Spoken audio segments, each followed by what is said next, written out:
As a tall man, I've always heard and rather hated the saying, the bigger they are, the harder they fall. Fortunately, I have pretty good balance, but the saying is nonetheless true.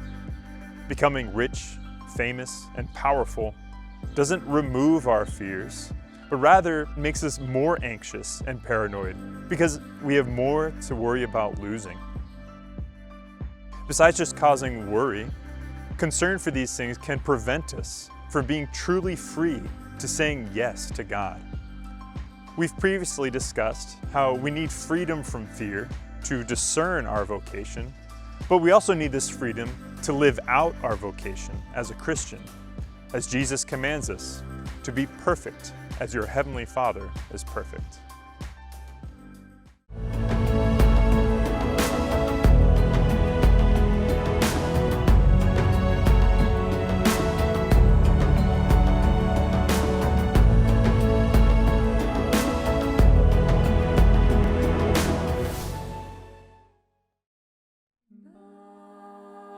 Perfection, the freedom to love, is pursued primarily through what is called the Evangelical Counsels: poverty, chastity, and obedience. Poverty for freedom from material things and money, chastity for freedom in my relationships, and obedience, freedom from even my disordered attachment to myself and my pride. God has created the things of this world as good, but they're goods meant to point us towards God, the greatest good of all. But we often get caught up along the way, and so we need the Evangelical Counsels to help us refocus on God. So every Christian is called to live them out in some way. For the single person, this might mean works of charity or financial generosity, and healthy friendships and moral living, pursuing humility. The married person is called to be faithful to their promises to their spouse, obedient to familial, workplace, and community responsibilities. And then there are those who publicly profess to live their lives according to the Evangelical Counsels, like nuns or monks, religious brothers and sisters. This is different than the promises made at a wedding or priestly ordination. Rather, they vow to God to live life this way. They consecrate themselves to God, which is why it's called consecrated or religious life. And if they break these vows, it is a sacrilege before God, because they belong to Him in a special way.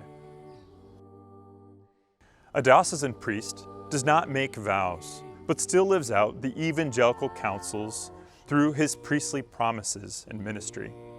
He doesn't make a vow of poverty because he earns a salary which is his own money, but is still called to a life of simplicity.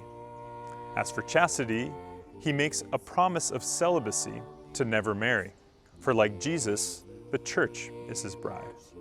And he lives out a promise of obedience to his bishop and the church. Lastly, the priest makes a promise to be a man of prayer.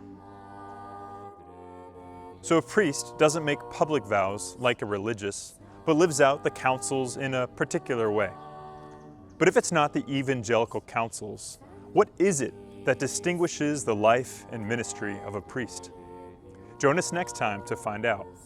And as for now, simply ask God how you are called to live poverty, chastity, and obedience in your life.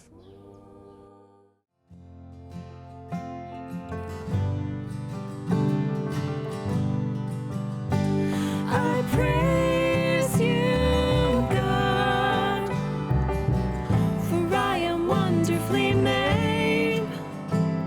Search me, Lord, see me, God, lead me along an ancient path you have in store for me.